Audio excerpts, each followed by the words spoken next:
Pessoal, nós vamos dar sequência no estudo do livro Vida, Desafios e Soluções. Nós estamos no capítulo 10, A Busca da Realidade, no recorte Lutas Conflitivas. No subrecorte que fala que o homem primitivo erguer o olho para o infinito, atemorizou-se, curvou-se ante a majestade que não conseguiu entender. Lentamente, porém, perscrutando a natureza, exercitando-se, passou do instinto grotesco para o mais refinado. Abriu o campo da razão, que lhe faculta alcançar a primeira manifestação da intuição, que lhe será patrimônio futuro, quando totalmente livre do imperativo da matéria. Então, ela vai trazer que o homem primitivo, do momento que ele ergue o olho para o infinito, ele se atemoriza, se curva ante a majestade que não consegue entender.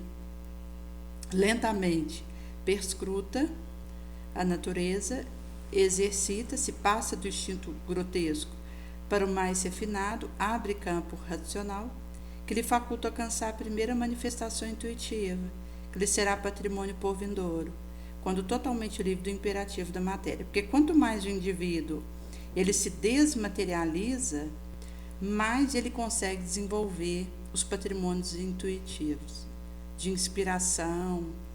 Então, isso é um movimento que, à medida que o ser vai se espiritualizando, vai conseguindo se desconectar da matéria e fazer a sua eterização, ele vai desenvolvendo a intuição. É nesse sentido que, muitas vezes, isso vai chegar inusitado, inesperado, porque a intuição, ela está acima da lógica. Nesse sentido que uma intuição que o indivíduo tenha pode não ser o que ele raciocinaria logicamente naquele momento. É por isso que quanto mais o indivíduo amadurece moralmente, mais ele vai aprimorar suas percepções intuitivas, para que o ser não caia em erros, em desvios. A luta conflitiva cede lugar à de natureza consciente e racional, porque apresenta a meta a ser conquistada, sem cuja vitória o sofrimento permanece ditador, impondo sua diretriz arbitrária, nem sempre necessária. Então, ela vai trazer da luta conflitiva, cedendo lugar àquela de natureza racional, consciente, porque o indivíduo ele sai desse labor conflitivo e vai para um de natureza consciente, racional, apresentando a meta a ser conquistada, sem cuja vitória o sofrimento permanece ditador. Porque quanto mais o indivíduo faz essa vitória interiormente, mais o sofrimento perde o domínio sobre o ser, onde a imposição da sua diretriz arbitrária, nem sempre necessária, acontece se o indivíduo ele não vence moralmente, mas no caso dele lograr essa vitória, ele vai conseguindo afastar esse sofrimento que dita, que impõe, que arbitrariamente diretriza de maneira desnecessária. A vida não exige dor, mas brinda amor. A primeira é a experiência para vivenciar o segundo, que não tem sido valorizado como necessário. Então, ela vai trazer que não há exigência de dor vindo da vida, mas brindação de amor. A dor é a experiência para vivenciar o amor, que não tem sido valorizado como necessário. Assim, um mecanismo de evolução se impõe como necessidade de um nível mais avançado, as ético-morais estéticas, que fomentam outras mais grandiosas, que se tornam de natureza metafísica, por penetrar a região mais alta do processo de crescimento da vida. Então, ela vai trazer que esse mecanismo evolutivo se imporá como necessidade de um nível mais avançado, a ético-moral estética, a fomentar outra mais grandiosa, que se torna de natureza metafísica, por penetrar a região mais alta do processo de crescimento da vida. No subsequente, a benfeitora traz um pouco da autorrealização, onde ela vai falar que, considerando o imperativo da necessidade imediata fisiológica como essencial à preservação do corpo e movimentação do populacho, deem-se espaço para a natureza estética, aquelas que embelezam a vida e são pórtico para encontrar as meta-necessidades. Então, em meio à imperiosidade de uma necessidade imediata fisiológica, essencial a preservar o corpo e movimentar no grupo social, damos espaço para a natureza estética, aquelas embelezadoras da vida, pórtico para encontrar a meta-necessidade. O ser humano desperto por dever atravessa diferentes estágios da necessidade primária, sem apego ou aprisionamento, conseguindo perceber que a conquista cultural artística que lhe proporciona a visão estética e deslumbra, sensibiliza o cérebro emocional sob entendimento, absorção do seu conteúdo pela razão. Então, ela vai trazer que o indivíduo, ao despertar por dever, ele atravessará o diferente estágio da necessidade primária sem aprisionamento, sem apego. O indivíduo ele pode fazer essa travessia pelos estágios de necessidades primárias sem se apegar, sem aprisionar, sem se algemar, por conseguir perceber que a conquista cultural e artística lhe proporcionar a visão estética e deslumbrar, sensibiliza o cérebro emocional sob entendimento, absorção do seu conteúdo pela razão. Transposta essa fase, detecta a meta-necessidade, que se apresenta como forte apelo para autodescobrimento, para interiorização, por cujo meio poderá conseguir a autorrealização. Então, ela vai fazer que essa transposição detectará a meta-necessidade, a se apresentar como forte apelo para se autodescobrir, para se interiorizar, por cujo meio o ser poderá conseguir a autorrealização. Porque essa perspectiva do autodescobrimento, da interiorização, do olhar para si, isso nos dá meios para autorrealizarmos. É um processo lento, que decorre da insatisfação divina do valor reunido, diante dos quais, porque já logrados, o estímulo para prosseguir a luta diminui, perdendo empatia e significação, que antes conduzia com entusiasmo para alcançá-los. Ela traz que é um processo lento, decorre da insatisfação divina de valor reunido, diante do qual, porque já conseguido, o estímulo para o prosseguimento da luta diminui, perde empatia, significação, que antes conduzia com entusiasmo para alcançá-los. Então, a questão da significação e da empatia diminui, que antes esses fatores conduziam com entusiasmo para alcançar. Nesse sentido, que vai acontecer de surgir como insight, que abre percepção para a realidade transpessoal, noutras vezes, que ora deixa de ser um epifenômeno do sistema nervoso central, uma alucinação, para apresentar-se com estrutura constituída e tornar-se realidade. Então, é algo que vai se materializando diante do ser. E isso ajuda ele a construir isso, para que tenha condições, a partir desse cimento arcabouçico, ele fazer tornar realidade. A pessoa que se encontra nesse patamar do processo de crescimento psicológico medita em torno do objetivo existencial, anela pelo prosseguimento da vida, que não termina com a morte orgânica. Então, ela vai trazer que esse patamar do processo de crescimento psicológico meditará em torno do objetivo existencial, anelará para prosseguir a vida, que não termina com a morte orgânica. Inclusive, que o indivíduo ele vai conseguindo a superação da esperança, que nos permite fazer a busca, a concretização e o resgate do nosso propósito de vida. Descobridos como um feixe de energia sob a ação e comando da consciência que pensa, identifica a leveza do tese materialista e mexe no oceano íntimo, liberando o inconsciente sagrado que faz despojar-se do primarismo, porque acende vibratoriamente a região causal da vida, passando a sintonizar com força viva atuante do pensamento divino. Então, ela vai trazer que quando o indivíduo se descobre como esse feixe de energia, sob a ação e comando de uma consciência que pensa, identificará a leveza da tese materialista e emergirá no oceano íntimo, liberando o inconsciente sagrado que faz despojar-se do primarismo, porque acende vibratoriamente a região causal da vida, passa a sintonizar com força viva atuante do pensamento divino.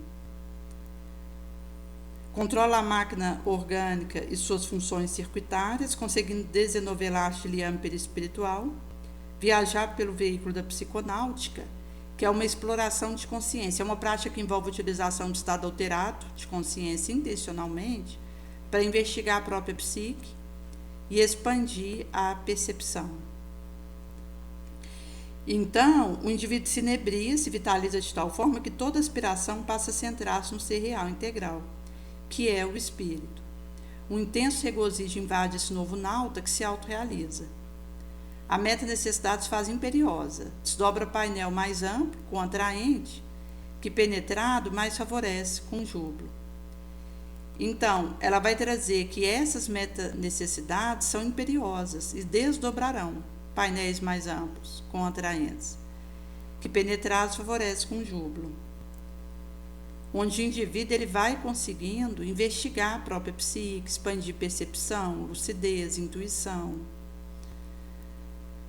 Nesse sentido, que se tornará o seu próprio terapeuta, não mais tomba na torpeza habitual ancestral, livre por fim do condicionamento vicioso e perturbador, porque aspira a outra paisagem enriquecedora, de psicosfera mais pura, penetrante, e as viveu.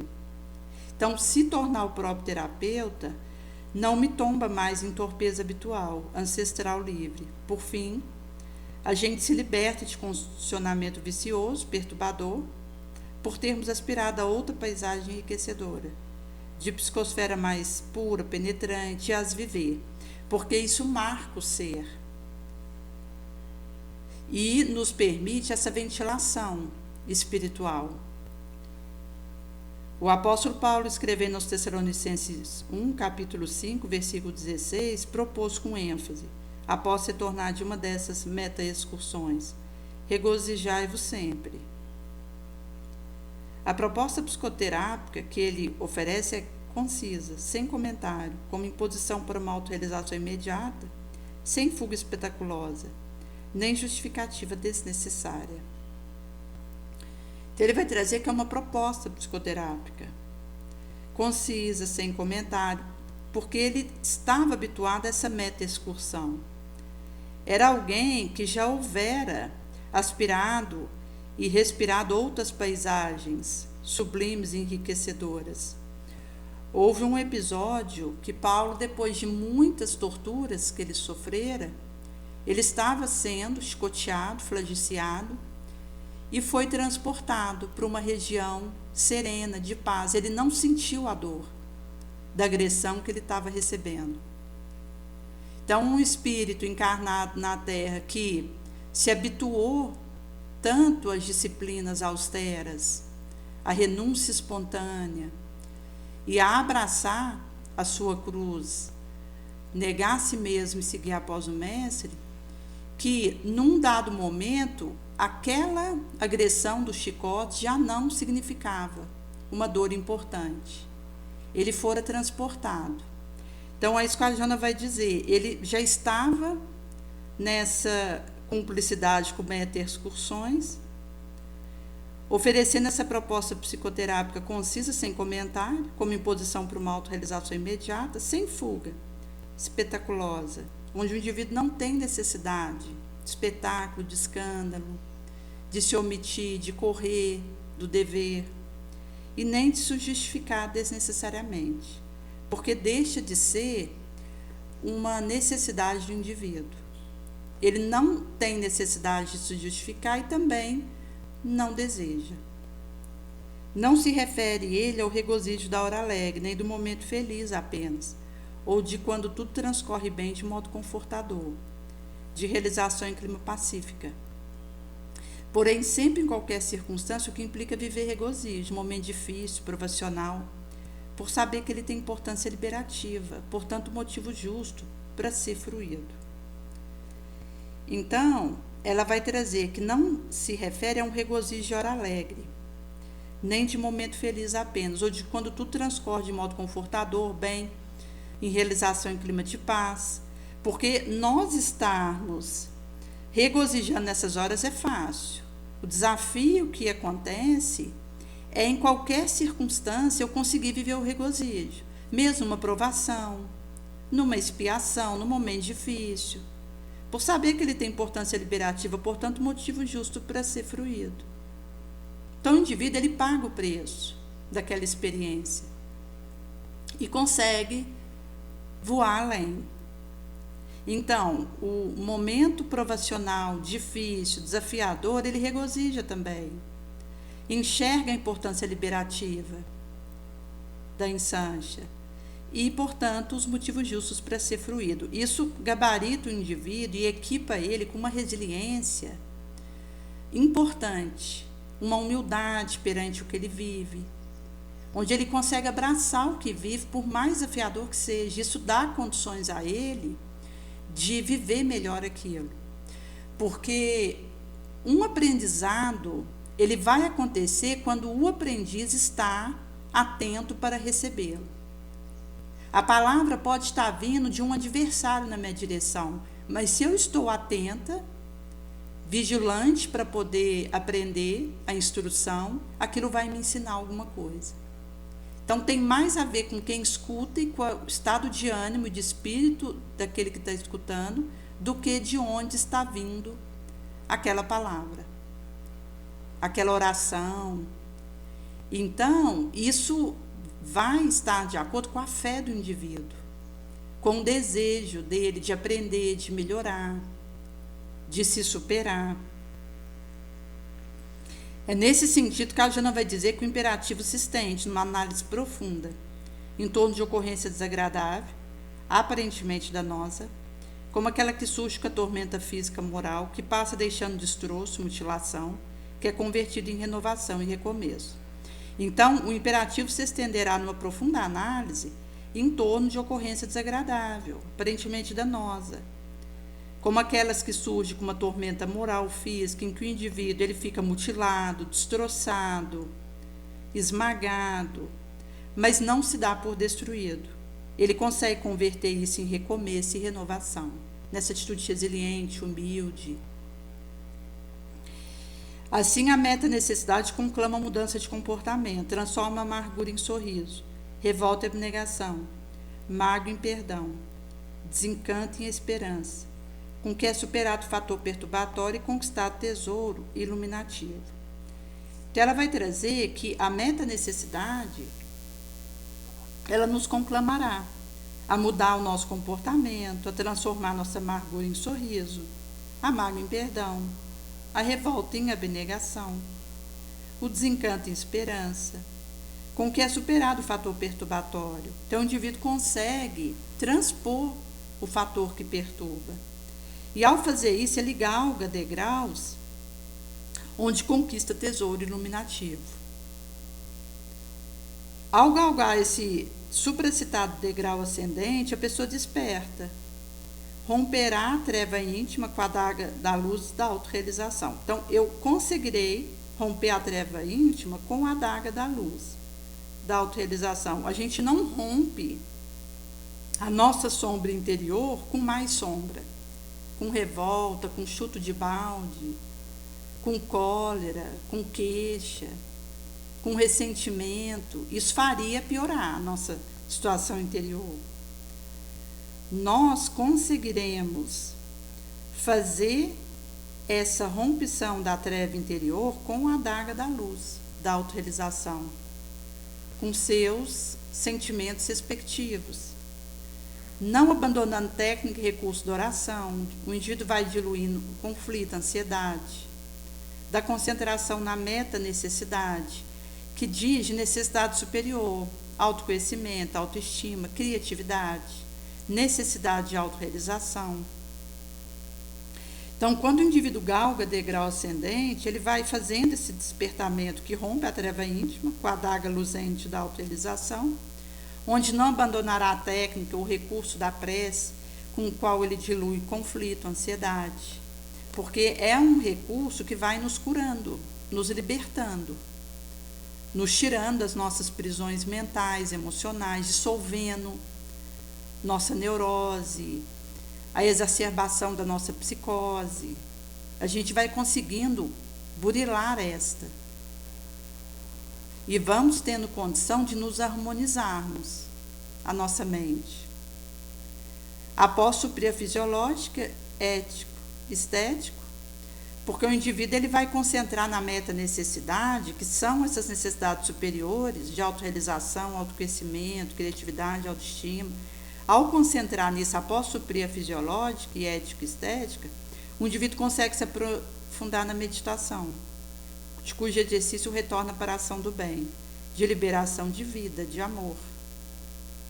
Então, depois de suprir essas necessidades fisiológicas e ético-estéticas, o indivíduo concentrado na meta-necessidade, ele vai se aprofundar no superior, na meditação, exercitando nisso. E desse exercício ele retorna para a ação do bem, de caridade genuína, de libertação de vidas, de contributo nobre no meio em que ele se movimenta. Essa odisseia magnífica deve ser tentada em qualquer período da existência, mesmo sob a soldada necessidade fisiológica, elegendo uma meta-necessidade e empenhando-se para atendê-la. Então, ela vai trazer que é uma magnífica odisseia, que o indivíduo pode e deve tentar em qualquer período da existência, porque é o para quê? Mesmo sob a soldada da necessidade fisiológica. Porque nós estamos encarnados num corpo orgânico que significa ainda algumas dificuldades, algumas limitações, alguns cuidados que a gente precisa gastar tempo, escovando um dente, tomando um banho, jantando, dormindo. Tudo isso significa necessidade que o nosso organismo tem de ter energia para suas atividades, de se proteger de micro-organismo patológico, de ter um descanso que leve ao metabolismo orgânico otimizado, elimina toxina, inclusive consolida a memória, porque uma boa noite de sono, isso auxilia o indivíduo a consolidar aquilo que ele estudou, aprendeu ao longo do dia, fortalece as conexões sinápticas, neuronais. É por esse motivo que é primacialmente um movimento espiritual. Por isso que as pessoas que estão espiritualmente aturdidas, elas costumam ter noites tumultuadas. Às vezes relata pesadelo, lembranças negativas que assomam quando elas acordam, resquícios danosos daquela noite, desdobramento de sono. Isso tem a ver com o estado moral e espiritual do ser. Por isso que nós precisamos rezar ao dormir.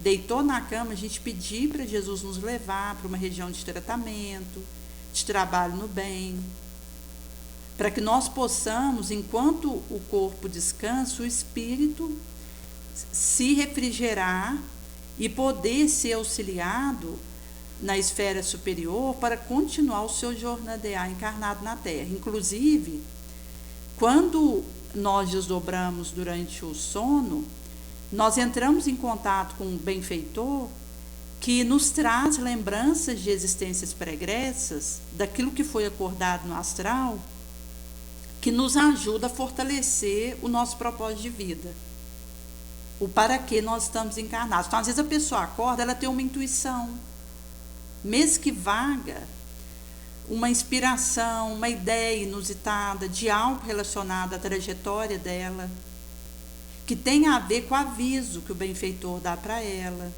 lembrança que ela tem contato quando o espírito desdobra.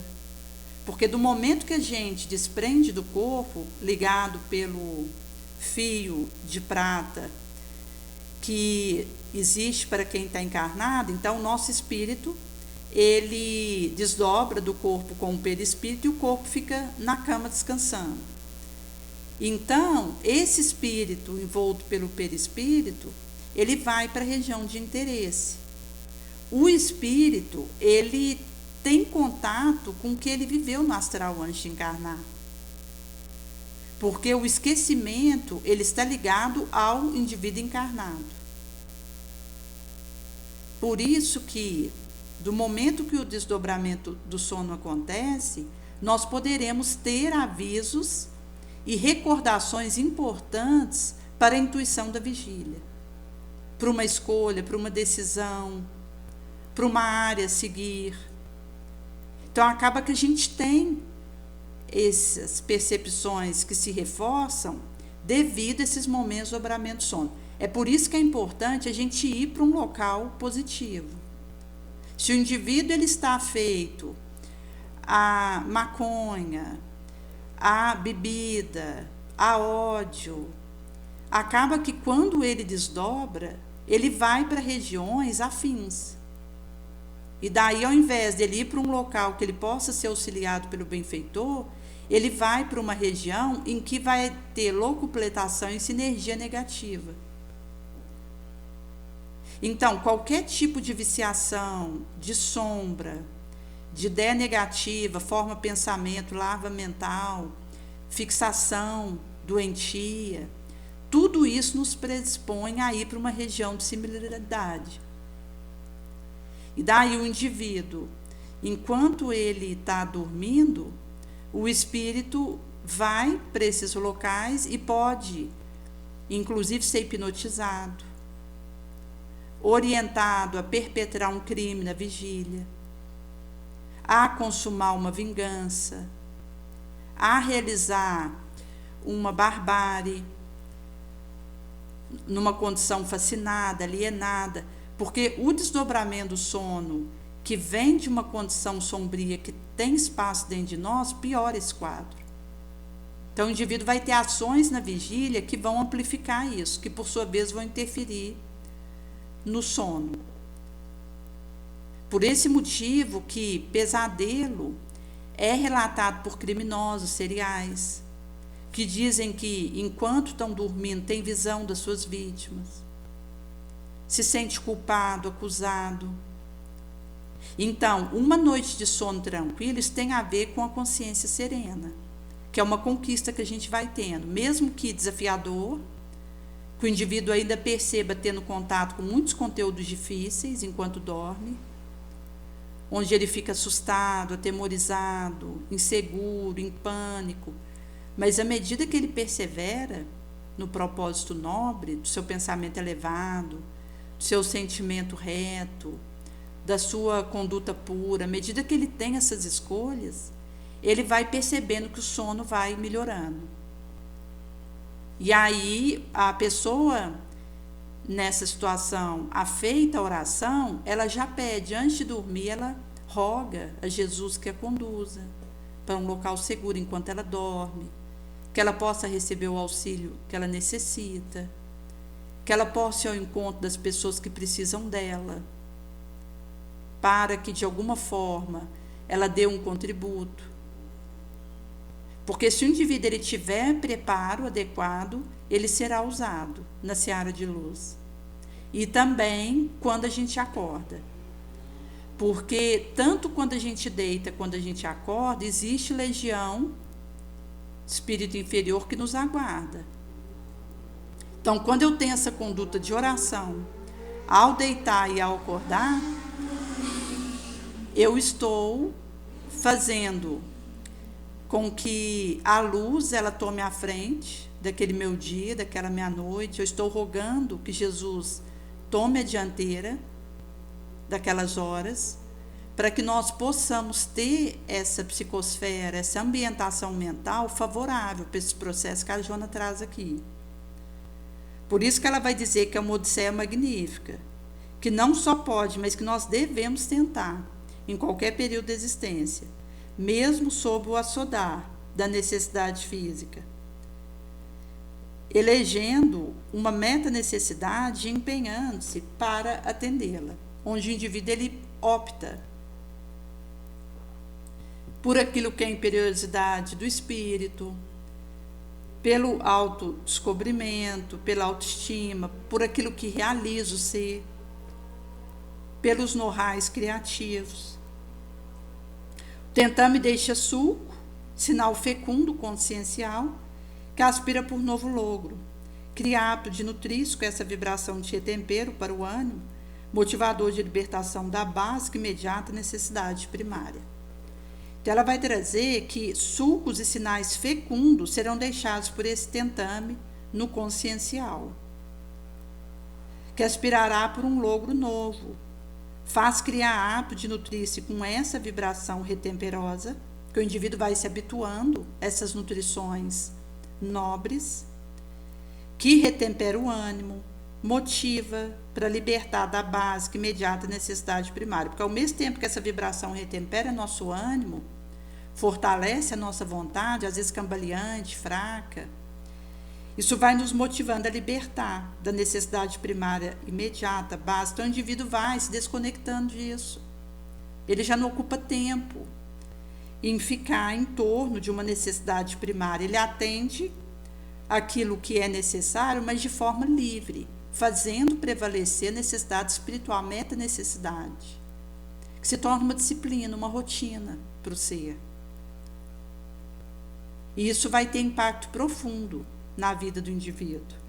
Então, o ser conseguirá avançar da ignorância para o conhecimento, da forma brutalhada para a essência superior, se autorrealizará, vivenciará a própria imortalidade, que nele se encontra estabelecida. Então, ela fala que esse avanço acontece,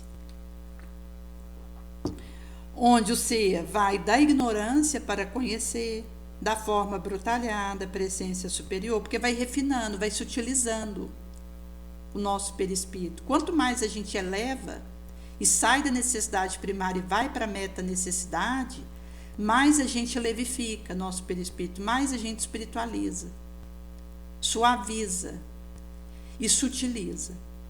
É por esse motivo que, de uma condição abrutalhada, a gente faz a essência superior aflorar, se autorrealiza, vivencia a própria imortalidade, que em nós se encontra estabelecida. Por isso que é um estado livre, pacificado.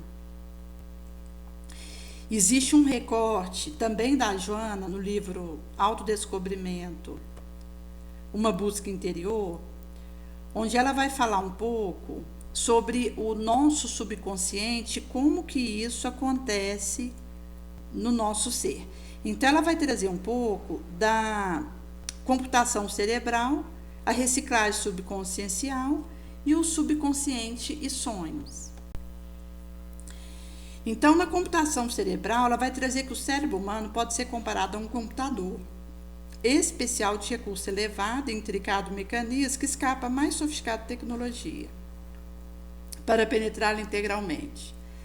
Registra a mente e a transforma em pensamento dedutivo, pela razão lógica que parte de um caso específico para elaborar uma teoria indutiva. Quando cresce uma teoria para um caso específico, a ideia fica digitada no sensor subconsciencial antes de se fixar no substrato do inconsciente profundo.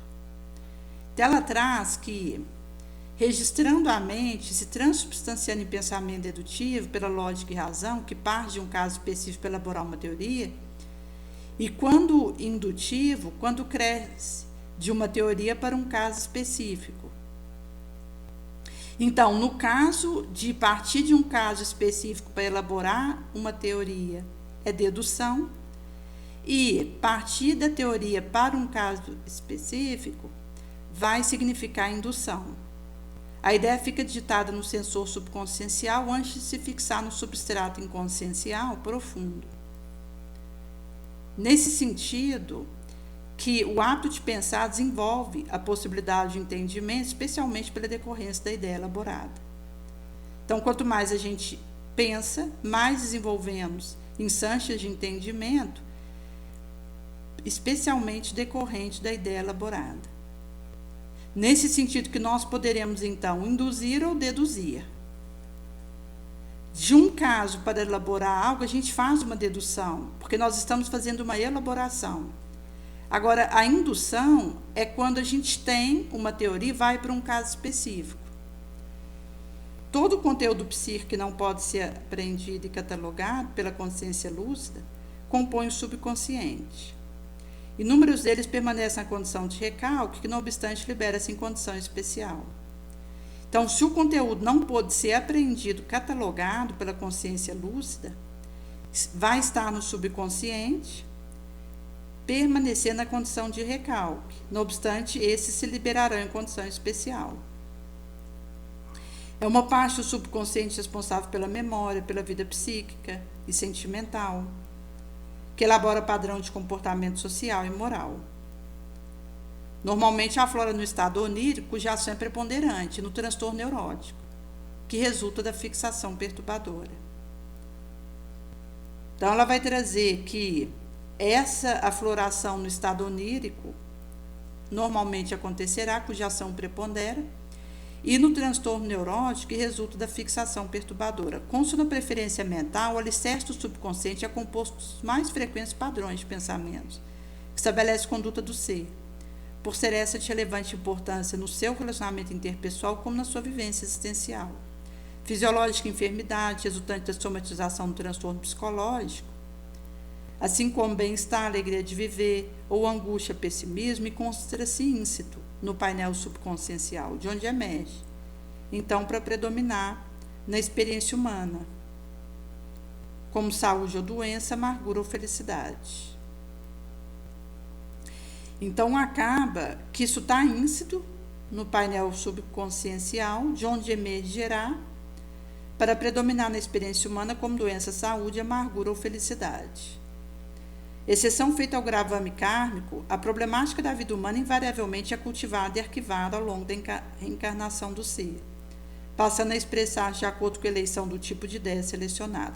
Então, aquilo que eu seleciono, fatalmente, inexoravelmente, será cultivado e arquivado, com exceção de gravame kármico. Na área da patologia degenerativa, igualmente, resultante de germe, micróbio vários, vírus destrutivos, encontramos fatores predisponentes para o seu proliferar, nos desejos subconscientes que não se liberou realmente o enfermo, embora no campo da consciência exteriorize o desejo de adquirir saúde e harmonia. Então, ela vai trazer que nas patologias degenerativas, que resultam de vírus destrutivos, micróbios de todo porte e germe, encontramos fator predisponente para a sua proliferação no desejo subconsciente, que não se liberou realmente o enfermo, embora no campo da consciência exteriorize o desejo de adquirir saúde e harmonia. Então, nós precisamos ter cuidado com o nosso desejo, porque essas questões subconscienciais vão nos predispor à proliferação de micro-organismos destrutivos, que fazem instalação de degenerações em patologias de todo porte. É normal se almejar o êxito, fortuna, sucesso no empreendimento, progresso artístico, cultural, interesse de trabalhar, não raro fracassando tentando. Daí ela traz que o almejamento de sucesso, empreendimento, fortuna, êxito, progresso artístico, cultural, o interesse de trabalhar, não raro fracassando nesses tentamos, é normal. Descoroçou-se ante o insucesso, afirma-se que porta vontade débil ou é vítima do infortúnio, do ingrato destino, entregando-se a um malogro aparente. Em verdade, o empenho pessoal começa no plano do desejo mental, prosseguindo a tentativa que gera o hábito de realizá-lo, tornando-se parte integrante da própria natureza por fixação automática. Então, ela vai trazer que o empenho pessoal começará no plano do desejo mental. É aquilo que eu me permito desejar, que vai ter essa interferência. Porque do momento que o indivíduo ele se empenha nessa proposta, ele prosseguirá via desejo na tentativa que vai gerar o hábito de realizá-lo, tornando-se parte integrante da própria natureza por automática fixação. Por isso que nós temos que ter cuidado com o nosso desejo, o móvel por trás do que eu faço, aquilo que eu agasalho, de sonho, de futuro, de planejamento, porque isso vai se tornando parte de mim.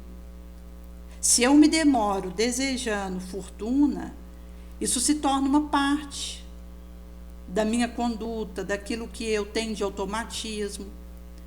Então, eu já me fadarei a um insucesso, porque eu estou focando em algo material. Nesse sentido, que o infortúnio resulta de ação negativa, de comportamento enfermiço que predomina no arquivo subconsciencial, que por sua vez conspira com firmeza contra a aspiração nova, inabitual, vencendo-a. Então, ela traz o infortúnio resultante, ação negativa, comportamento enfermiço, que predomina no arquivo subconsciente, e o autoconhecimento vai me mostrando qual comportamento enfermiço que está tendo voz e vez no meu subconsciente, qual ação negativa eu estou agasalhando, que por sua vez conspirará com firmeza contra a aspiração nova, inabitual, vencendo-as. Cada um elaborará o próprio programa de sucesso ou fracasso, mediante atitude que se transforma em base, segurança existencial. Irradia conteúdo psíquico conforme a qualidade vibratória de que se constitua. Então, essa elaboração do próprio programa de fracasso ou sucesso, o indivíduo fará, mediante uma atitude que transforma em base de segurança existencial, irradiando o seu conteúdo psíquico, conforme a qualidade vibratória de que se constitua. É por esse motivo que o indivíduo, ele precisará ser constante. Não bastará anelar por aquela ou essa conquista, é imprescindível insistir e perseverar, de forma que a potência da ideia inusitada predomine sobre as que se encontram arquivadas comandando acontecimentos. Por isso que é um processo em que o indivíduo ele persiste, persevera, insiste, porque existe uma sombra que comanda nossos acontecimentos. A gente tem uma trajetória de erro. Então isso toma dianteira, a não ser que eu faça a insistência, a perseverança, a teimosia, para que a ideia inusitada predomine sobre aquilo que está arquivado. É nesse sentido que uma emissão sonora persistente em fraco decibel, no entanto audível, ao mesmo tempo foi emitida outra onda mais alta e volumosa, elas que se sobreporão à anterior, anulando-as, e por efeito destaca-se na acústica do ouvinte. Inclusive Jesus, ele traz isso para nós quando diz para entrarmos à porta estreita, porque muitos tentariam e não conseguiriam. Onde ele vai trazer para nós dessa insistência, que a minha vontade regula. É nesse sentido que, mesmo que haja emissões sonoras, vibrações que acontecem dos meus erros pregressos, se eu emito outras ondas mais volumosas e altas que possa sobrepor a essas anteriores, anulando-as por efeito, e que possa destacar na acústica do ouvinte, se for um conteúdo positivo, isso vai prevalecer. O processo de aquisição de valor elevado é de curso longo, bem elaborado, com frequência e bom direcionamento, visando alcançar o êxito pretendido. Assim sendo, quem deseja paz e anela saúde, equilíbrio e sucesso, não cesse de autoinduzir-se, cultivando o pensamento vitalizador da aspiração, até anular aqueles que se encontram no arquivo do subconsciente, que passará a exteriorizar-se com o conteúdo correspondente da atualidade, da nova fixação psíquica emocional. Então, ela mostra, claro, que é um processo que o indivíduo precisa se autoinduzir constantemente. E por isso que precisará funcionar o esforço. Porque o indivíduo que deseja equilíbrio, anela paz, saúde, ele precisa ter uma constância e dar continuidade a essa autoindução, onde ele cultiva um pensamento vitalizador de aspiração até anular aquele que está no arquivo subconsciencial negativo, que passará a exteriorizar-se com o conteúdo correspondente da atualidade, que o indivíduo se autoinduz positivamente, de uma fixação psíquica emocional nova. Chegado aqui, para que se consuma o triunfo do empreendimento, o auxílio divino faz presente no próprio aspirante a felicidade, que o deve desenvolver. Esse apoio não prescinde do esforço de cada qual, pretendendo a autorrealização. Então, o triunfo do cometimento é imperioso o divino auxiliar, fazer-se presente no próprio aspirante, a felicidade, que o deve desenvolver. Esse apoio não prescindirá do suor de cada qual pretendente à autorrealização.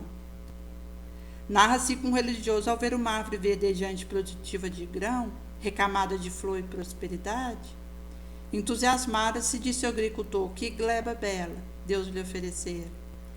Ao olhar em derredor, o homem com a mão calosa, queimado do sol, responde-lhe naturalmente: o Senhor necessitava ver como era antes, quando ele dela cuidava sozinho. O ser humano possui potencial íntimo para a plenitude, que aguarda ser desvelado, qual gema preciosa que se oculta, cascalho grosseiro. O cérebro, na sua função de instrumento, reage, conforme o imperativo da mente, que por ele se exterioriza. Então, o cérebro é esse ferramental que vai reagir com o imperativo da mente, que por ele se exterioriza. É da mente que vai vir o comando. O cérebro se submete a isso. Ele vai reagir conforme a imposição que vem do espírito, que o comanda.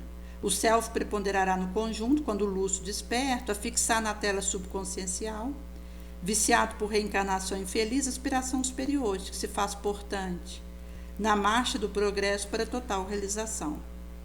Então, ela vai trazer a preponderância do self no conjunto, quando desperto, lúcido, fixando na tela subconsciencial, viciado por reencarnação infeliz, pregressa, aspiração superior de que se faz portador, na marcha progressiva para a total realização.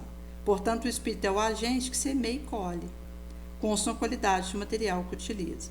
Então, nós semearemos e colheremos de acordo com a qualidade do que estamos utilizando, do material que escolhemos, que estamos colocando como cimento, tijolo, argamassa, dessa edificação interior. Por esse motivo que nós precisamos melhorar nossas escolhas, para que a gente tenha decisões saudáveis que vão nos ajudar nesse empenho.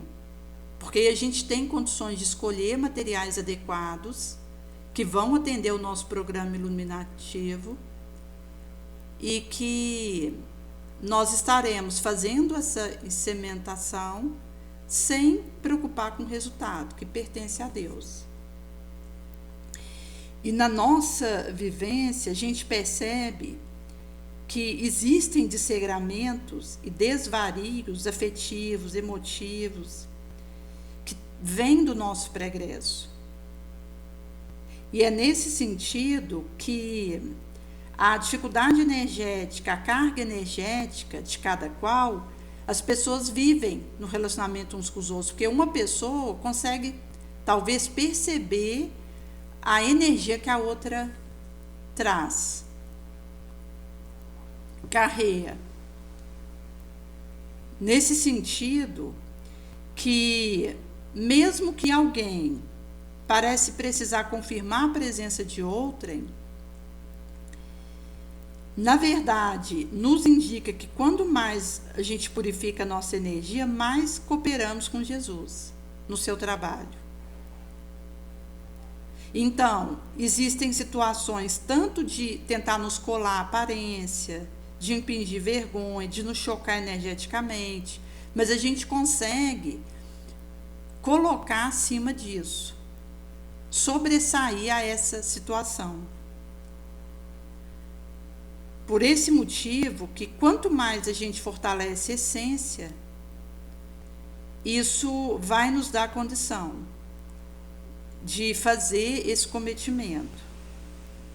É por esse motivo que nós estamos vivendo experiências que trazem situações com as quais nós temos compromissos e deveres, e que do momento que eu purifico, que eu elevo a minha energia, eu já estou contribuindo no meio que eu estou. Porque se a minha energia é pesada, de calúnia, de reclamação, de vitimismo, acaba que eu peso o ambiente. A hora que o indivíduo que está nesse tipo de vibração mental, de cultivo, de pensamento chega, o ambiente pesa. Porque a energia, ela acaba que vai ser sentida por outros presentes ali. Normalmente, aquele que tem uma mediunidade que capta esse tipo de situação, mas o ambiente fica contaminado por aquele pensamento negativo, por aquela queixa, por aquele comentário malicioso em que o indivíduo ele fala mal de alguém, ele fofoca, ele agride verbalmente uma situação. Então, isso tudo significa uma degeneração.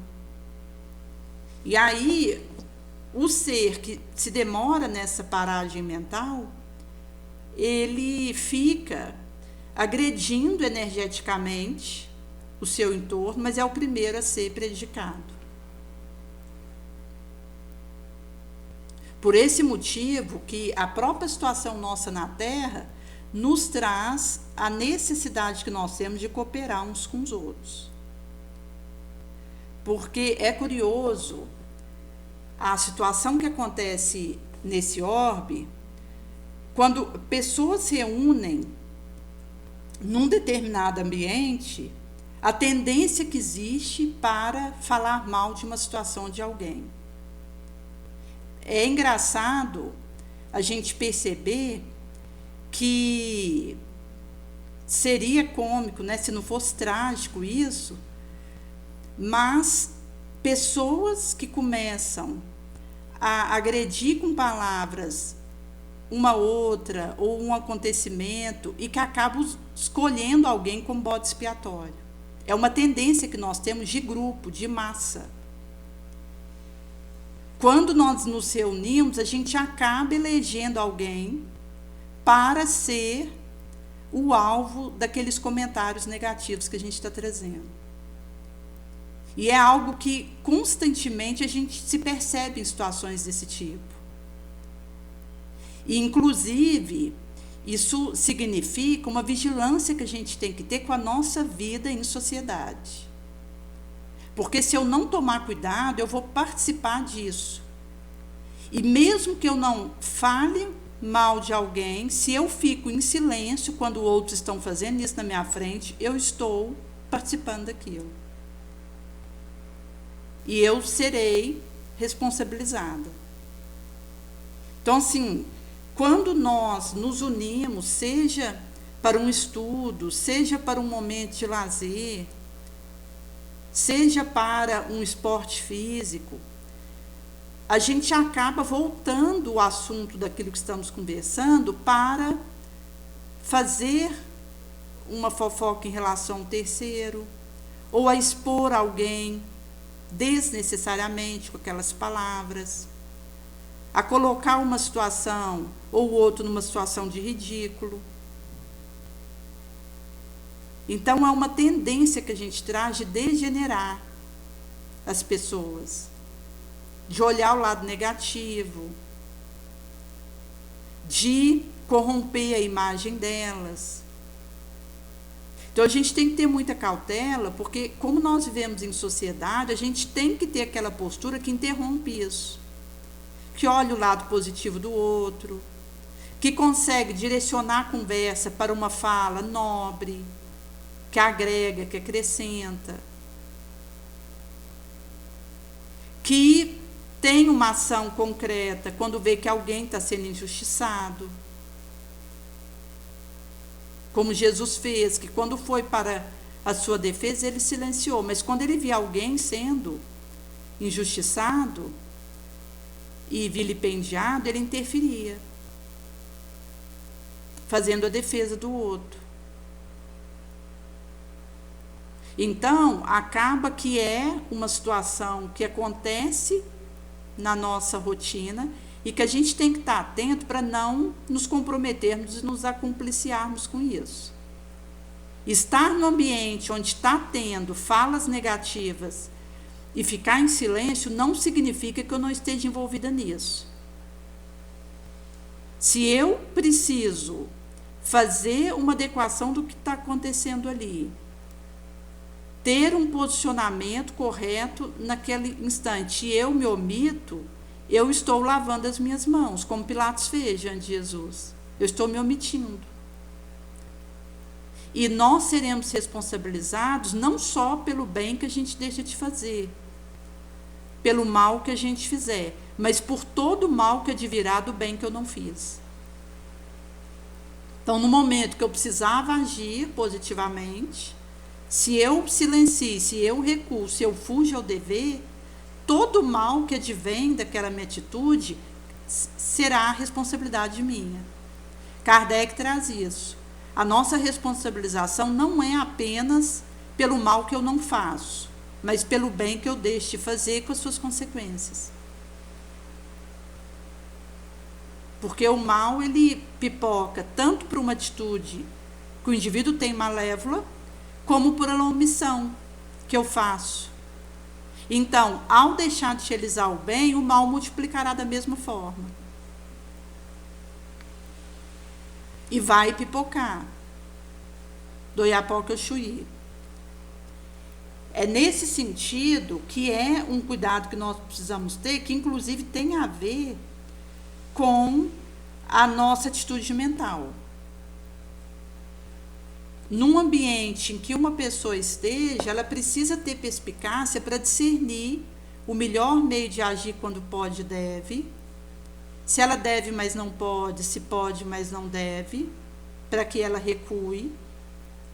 E ela precisará, mesmo estando animada para fazer algo, se perceber que não deve fazer, se controlar, não agir naquela direção. E mesmo que ela deva, se ela percebe que não convém aquela ação, ela recuar. Então, são discernimentos finos, sutis, que é a prática no bem que vai nos dando. Porque é uma perspicácia intuitiva, que o indivíduo ele precisa ler na entrelinha da situação, usando tanto o senso comum, a capacidade de julgamento, comparação e análise da situação, para que ele possa atuar com presteza, com sabedoria. Ele precisará também estar capacitado para atender a circunstância, porque dependendo do que ele esteja vivendo, se ele esperar, passa a instância de ajudar. Mas são percepções finas. O indivíduo precisa desenvolver sabedoria, discernimento, para que ele consiga enxergar o que está acontecendo e identificar a melhor maneira de agir.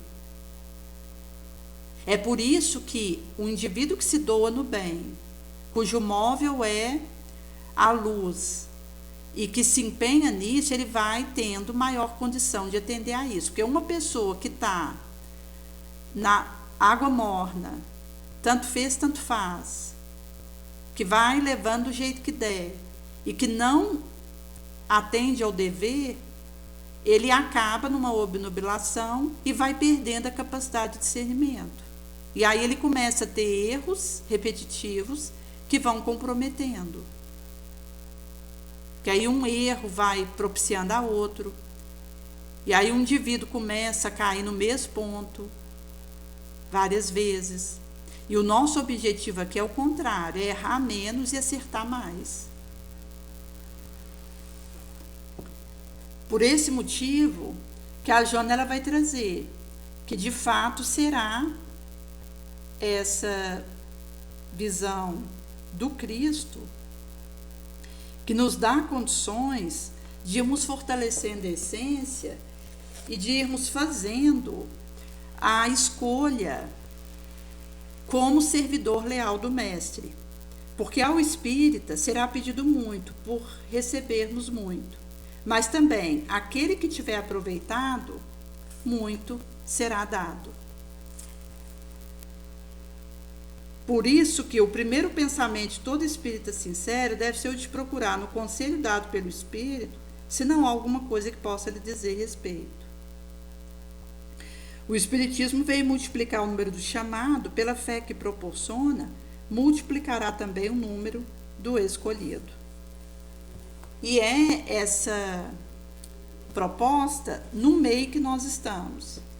Porque as situações, elas chegam até nós mostrando essas dificuldades que acontecem, inclusive de perdoar. Nós temos muito mais dificuldade de perdoar do que a gente imagina.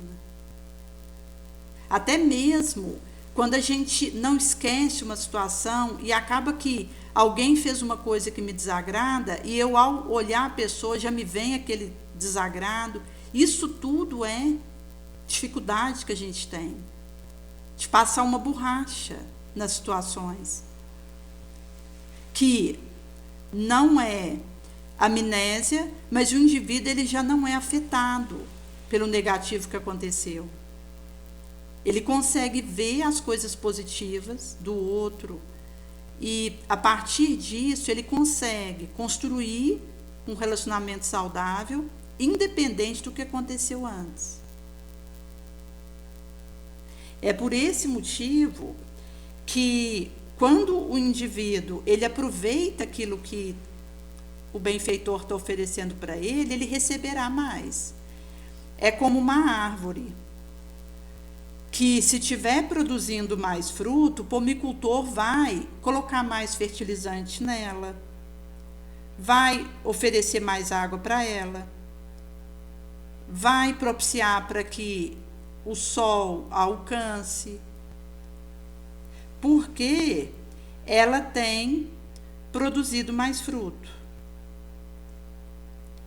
Em sendo assim, aquela que está mirrada, sem produzir muitos frutos, acaba que o pomicultor vai priorizar aquela que está produzindo mais, porque sabe que o investimento que ele está fazendo nela está rendendo pipoques maiores. A mesma coisa é o nosso processo e a nossa caminhada para Deus.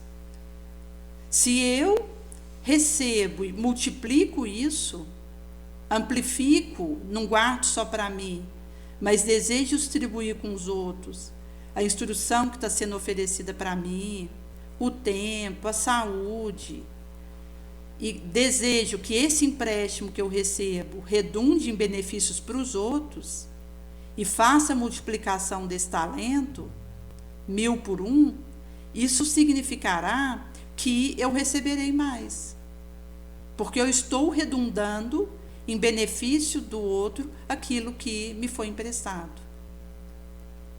E aí Jesus ele vai trazer para nós que o talento ele foi confiado a nós para multiplicarmos isso 5 por 1, 10 por 1, 100 por 1. Jesus ele nos coloca para usarmos o que a nós foi emprestado a título precário na produção dos frutos onde estamos. Então, o atento auxiliará o desatento. Ante o próprio erro, o indivíduo, ao invés de descampar para o desculpismo, ele enfrenta a consequência dele a fim de retificar-se, como quem aproveita a pedra para a construção mais sólida. Não perde tempo e serenidade perante a provável decepção da estrada, porquanto aquele que supõe decepcionar já se decepciona. Então, o indivíduo ele apaga a fogueira da impulsividade, que impele ato impensado, a queixa descabida, e avança para diante a rimada tolerância. Porque, se hoje não conseguirmos fazer a produção dos bons frutos que o Senhor nos confiou, tornaremos essa tarefa amanhã, com maior dificuldade, para a imperiosa recapitulação. Por isso que a gratidão, o olhar positivo, onde o indivíduo, ao invés de comentar problemas, exagerando seu tamanho, dramatizando dificuldade, ele olhará para o positivo, passando borrachas em situações que recordem sofrimentos, que a esponja do tempo já nos beneficiara, e avançará arrumando para as aquisições imorredoras, onde conseguiremos, de fato, valorizar o bem e também trazermos na mente as qualidades das pessoas, aquilo de bom que ocorre, e deixarmos que isso prossiga conosco, porque essa é a postura do servidor fiel, que, depois de ter sido chamado, se torna escolhido.